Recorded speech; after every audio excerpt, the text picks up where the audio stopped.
I found one of his devout followers, Ras Kimbiroiro, a long way from the African sun, on the 5th floor of a grey, scarred BNP graffitied housing estate in South London.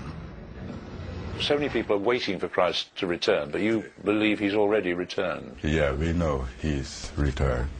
He's there upon earth. He's done a work, and it's manifesting.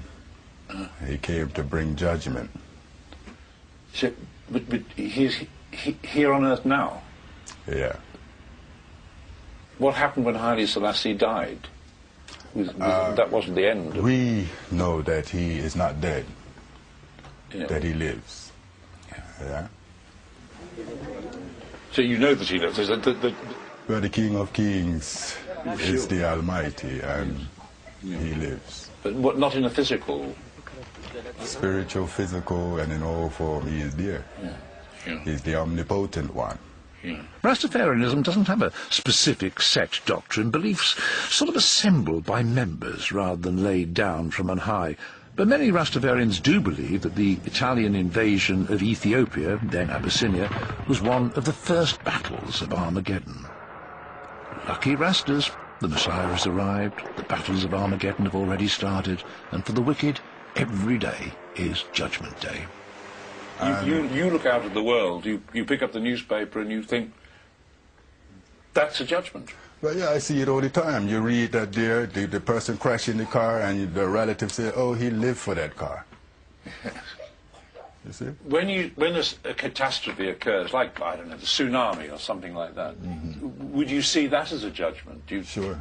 Yeah. That's a judgment. Yeah. So something like the Twin Towers is a judgment. Yeah. Yeah.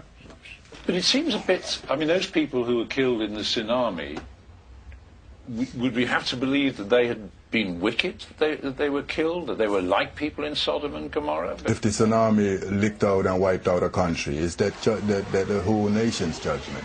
Yeah. But if there were good people there, I guarantee you they didn't get touched. I see. Yeah. Right? Who get touched, and who don't. I've seen hurricane, right? Blow down whole houses all around, and one little house stand up alone. You see? You shouldn't live for nothing but the Most High. Yeah? And your fellow man. That's all you can live for.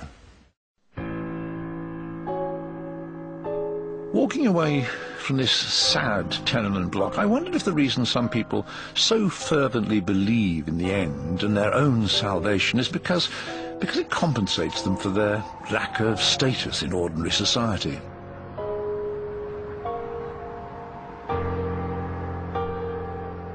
But then I remembered that some of the most fervent prophets of the end, people who are even now preparing to give up their jobs and head for the hills, come from the ranks of those who are, at least in terms of intelligence and status, some of our more respected citizens. Look and ye shall find. Apocalyptic scientists and religious believers both search for signs that their forecasts are coming true, and they discover them everywhere. A melting ice cap, a tsunami, an earthquake, a new virus can be grist to both their mills. There's even a mathematical measure, a sort of Dow Jones of disaster, that claims to discover the moment when the cumulative weight of all such signs means that the end of the world has become pretty well inevitable. It's called the Rapture Index. For Christians, rapture describes the moment at the end of the world when they are lifted up to heaven, leaving the non-believers behind to face some very nasty music. Now, what they do in the Rapture Index, see, down here you have, it's the appearance every year of certain sorts of indications of the end of the world. So here's volcanoes. So last year the number of volcanoes was 5, number of earthquakes 4, number of incidences of what's called wild weather 5, examples of serious anti-Semitism 5. Add all these together and they amount to an indication the world's going to end. Well, I mean, the trouble is, it's not the sort of thing that happens very often, the world ending. So you can't really be building up statistics as to what happened the last time the world ended. No, you know, how you led up to it. Further, of course, some of these really rather terrible things must have worried the dinosaurs a bit, but it didn't actually end the world, did it?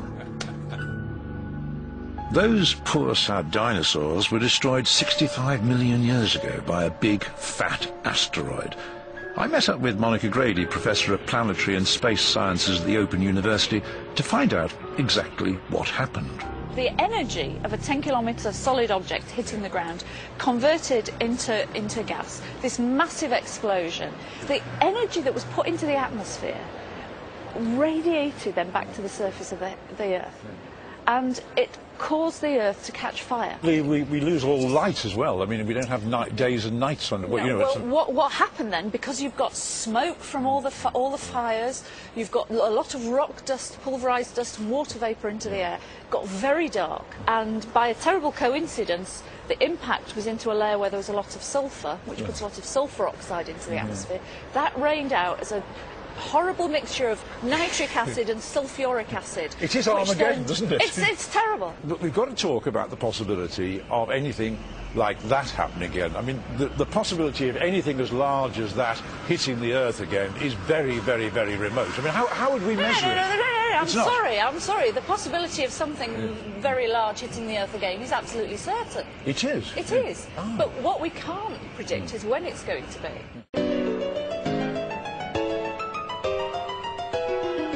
But distinguished scientists like our own Astronomer Royal, Martin Rees, or Pulitzer Prize winner Jared Diamond, or eminent ecologist James Lovelock, they don't any longer concentrate on single factors, on merely adding one bad thing to another.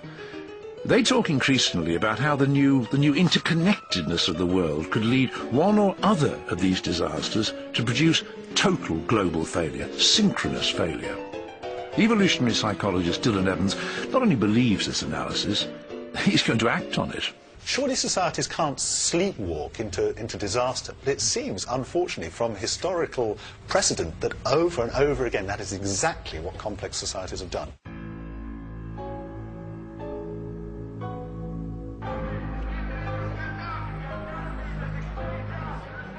And you're putting your...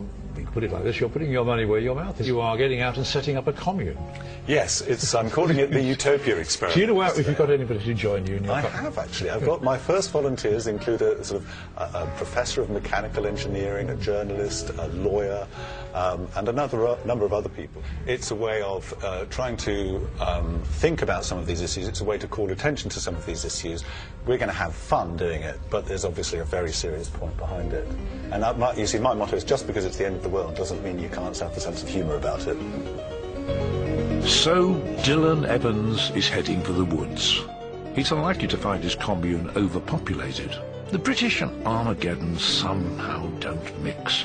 Religious believers get written off as silly, scientific believers are characterised as too extreme. We're only truly interested in predictions when we can laugh at them going wrong.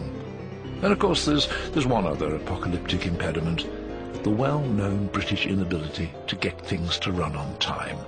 And that can really make a mess of an apocalypse. 5, 4, 3, 2, 1, 0. Now is the end. Perish the world.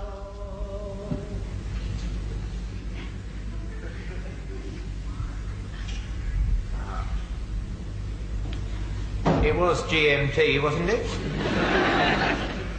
Well, it's not quite the conflagration we'd been banking on. Never mind, lads. Same time tomorrow. We must get a winner one day.